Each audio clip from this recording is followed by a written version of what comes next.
What's up, YouTube? Zazubaar here, and I'm here with Gorizard 6 for the very first time. Hey, what's up, guys? Today we're... Sorry. Today we're going to be talking about, what else but the Legendary Pictures Godzilla movie. And we're going to be talking... I'm sorry. Yeah, we're going to mainly be talking about the design for the character. Alright. So what's your favorite, suit from, like, the past, like, in terms of design and, performance?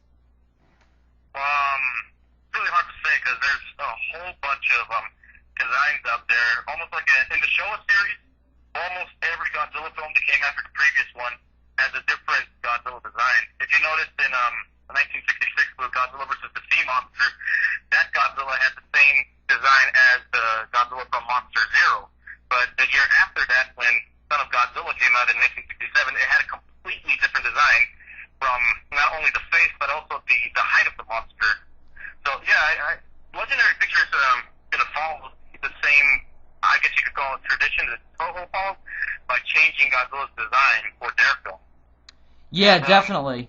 That'd be cool. And yeah, in terms of my favorite, again, like I said, it's hard to say, but I mean, I love the 1984 Godzilla, but I also love the Godzilla 2000 design and the GMK design. But you know, if I had to choose one, it would definitely have to be the GMK design, because that design itself just shows how badass Godzilla is and just how much of a destructive force he really is. That design alone just speaks out what Godzilla really is and what he embodies. So yeah, GMK is for me. Yeah, I totally agree. I was actually going to bring up 84 as well, but it's not my favorite design, but for a different reason. I was thinking that movie was kind of a reboot, but it still was in continuity with the first film. But what I liked, what I liked about that design was that it was simple. It didn't like do anything too crazy, you know, like it didn't try to update Godzilla like too crazily. It just kind of stuck with the original and updated it a little bit. It didn't do anything too crazy. Yeah, I see what you mean. That they went back to the original design and didn't do too much changes to it. All they did was change the color tone of the skin and a little bit of the face. Obviously, made him a little bit more madder than usual. Oh yeah, totally. But crazy, yeah. Real simple design. Yeah, exactly. But in terms of my favorite as well, I did my History of the Godzilla Suits feature a few months back, and I'm going to still stick with that pick, and it's going to be the 62 Godzilla from King Kong vs. Godzilla. Oh, yeah. Every time I look at that Godzilla, I just feel like it's obviously it's an early incarnation of the 64 Godzilla, the Mothra vs. Godzilla, because if you pay attention to the eye region, both of those Godzillas have something similar around there. It's kind of like they have like how do I say this? They wink their brow, even though you don't really see it much. Oh yeah. As a matter of fact, in terms of the Showa series, I think the King Kong design is my favorite Godzilla design from the Showa era. Yeah, definitely. What I really liked about that design was that not in a similar way to what GMK did later. It makes Godzilla really badass, and again, it's very simple. Doesn't do anything too crazy. It's different from the original, but not in a way where it's not recognizable. So, and Oh, yeah. sorry, go on. Alright. You can go ahead. No, continue. Okay. Disagree. So yeah, what I like about the 62 design really is, it looks a little bit more like a dinosaur than I think 54 could because of the limitations of the suit. But, that's what's really badass about that. It looks a lot like a real dinosaur, but, still definitely mutated. Like more dinosaurian, you mean? Yeah, totally, yeah.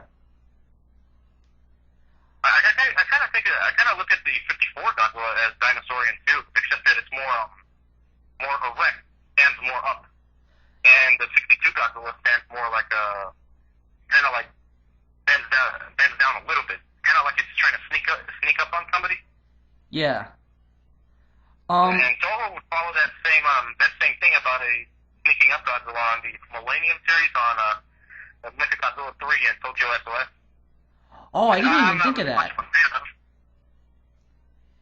Yeah, I agree. I didn't even think of that, but that's totally true. So in the case of the Legendary Pictures Godzilla, in my opinion, I think they should do something very simple, not too crazy. Like what they should take the original design of Godzilla, the traditional look, and just modernize it a little bit for today's audiences, much like what they did for the 84 Godzilla. Yeah, exactly. For Toho, they went all crazy in Godzilla 2000. But that's the perfect example of how you can update an old design like the 54 Godzilla and, update it but still remain true to the original design, which is something that the 1998 American Godzilla failed to do. Exactly. You look at the Godzilla 2000 design and the 1954 design, and they're very similar, except that the Godzilla 2000 design is more crazy. It's more insane. But, the spirit of Godzilla is still there. And the 1998 film, it lacks that. And I'm pretty sure Legendary Pictures isn't going to do the same mistake. Obviously, because they released that picture of Godzilla for the T-shirt for Comic-Con in 2009. No, it was 2010. And, they're already showing that they're on the right path on the Godzilla design. Absolutely. I thought that one looked a lot like 2000 as well, and kind of the 2003 Mechagodzilla one. Yeah. I don't want Legendary Pictures to kind of like do another incarnation of the Millennium Godzilla design. After Godzilla 2000, I'm sure you noticed that the Godzilla designs that came after 2000 started to become like more reminiscent of Godzilla 2000, except for GMK, which seemed to go back to the 54 Godzilla. But when Toho went back with Mechagodzilla 3, Tokyo SOS, and Final Wars, those designs seemed like very latter incarnations of the G2K Godzilla. That less bulkier, skinnier versions of the Godzilla 2000 design. Absolutely. And much as I love the Godzilla 2000 design and the Final Wars design that have resemblance to the G2K design, I don't want Legendary Pictures to follow that same route. I want them to create a new Godzilla, not like the 98 Godzilla, not change the design, but create a new Godzilla design that's still in the same look as the original and pay homage to Godzilla, like going back to Godzilla 2000 again. What they did was they created a brand new design while staying true to the original design. Absolutely. And basically what I want them to do is just create a more original design. And the design I personally would want them to take is the design from the Always Sunny 2 movie, where this little kid dreams about Godzilla, and you don't see him for the first minute, but after the last 10-15 seconds, you see him. And he just looks so immense, so large, so badass. Yeah. He just looks very scary, and that's proof that, a CGI Godzilla can work, and that a design that doesn't resemble the Godzilla 2000 design, but the 54 design can work too in a modern world. So, yeah. If I had my way, I would choose the Always Sunny 2 Godzilla and use that design for the Legendary Pictures movie. Yeah, so would I. I agree with you. The thing about that design was that it proved to fans that you didn't always have to do it in a suit for it to look like the original, because I thought they did a fantastic job doing it in CG. It moved really well. It performed in turning really well. And I thought that when I looked up at that head, I was like, that's Godzilla. Yeah, like, if you're a true Godzilla fan like us, and you look at that clip, the tone of that clip alone, it gives out the vibe of Godzilla. It gives out the feel. And, throughout the whole clip, you're just thinking, that is Godzilla. That's what the 98 Godzilla should have been. It should, Exactly. Not some sort of Jurassic Park ripoff. Exactly. Even for a clip like that, it can work. Yeah. And I think if Legendary Pictures, now that they have Garrett Edwards on, I'm sure he can capture that same feel from the Always Sunny 2 clip onto a full feature film. Uh-huh. And also, when you watch that clip, don't you ever get the vibe that it's almost like a trailer for a reboot of Godzilla? Like just the way it's photographed and the way it's set up? Oh yeah, definitely. As a matter of fact, I actually thought that was a trailer. But until somebody told me that it was a clip from a movie, I was kind of a little bit disappointed because when I watched that trailer, it just made me feel so proud that they finally went back to the roots, to the dark roots of Godzilla. Exactly. And if this was a trailer, then we're going to see a more faithful, more badass Godzilla, the one that we grew up loving. Uh-huh. And so, yeah, if they're able to do that, this movie company did, Toho, but Legendary Pictures can do the same thing. Yeah, absolutely. So, you want to go a little more in depth to maybe 98 a little bit more? Maybe talk about maybe what some of that might have done a little bit right. Like one thing I thought that they didn't do terrible was how Godzilla looked when he was swimming. Oh yeah. He didn't look too bad when he was swimming because he didn't really look like a lizard that much, to me at least. Like you saw more of the muscle and it looked good, it looked decent to me. But I thought the problem with that design is when it got out of the water, it looked like a lizard, you know? Yeah. So Well, oh wait, go on. no, you go on. I was done. All right. Well, yeah. Speaking of the '98 film, I really can't talk about that film without giving a little bit of history behind it.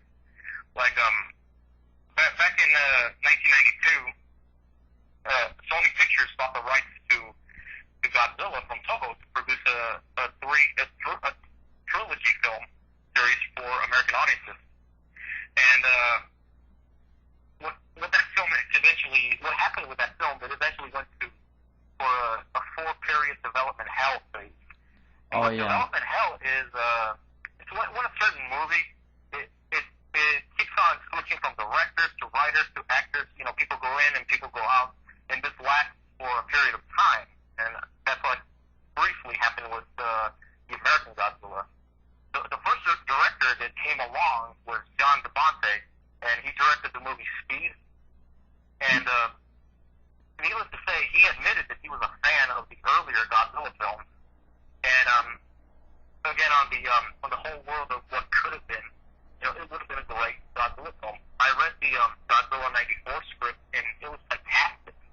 I read that too. That was fantastic. It's not a blockbuster popcorn type of movie, but it still stayed true to Godzilla.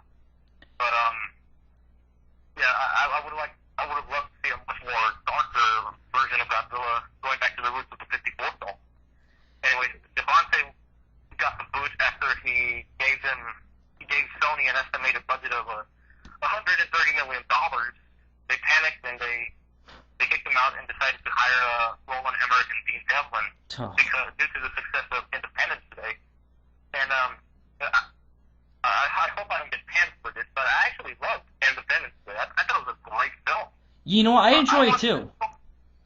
Yeah. I watched that film, and I said to myself, you know what? Now I see why Sony picked Devlin and Emmerich to do Godzilla. The special effects on that film were great.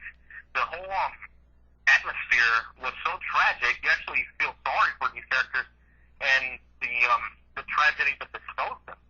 And yeah, I understood why they chose them. It wasn't about the money. It was about the feel of Independence Day. And I guess Sony thought that Emmerich could bring that to Godzilla, which he obviously did not. Yeah. So when they brought them in, they threw out Ted Elliott and Terry Rossio's script of Godzilla '94 and created a new script which withdrew completely from the traditional Godzilla design and the series as well. Yeah. So I can't find not many things about that film that they got right. Yeah, me neither, other than but the fact that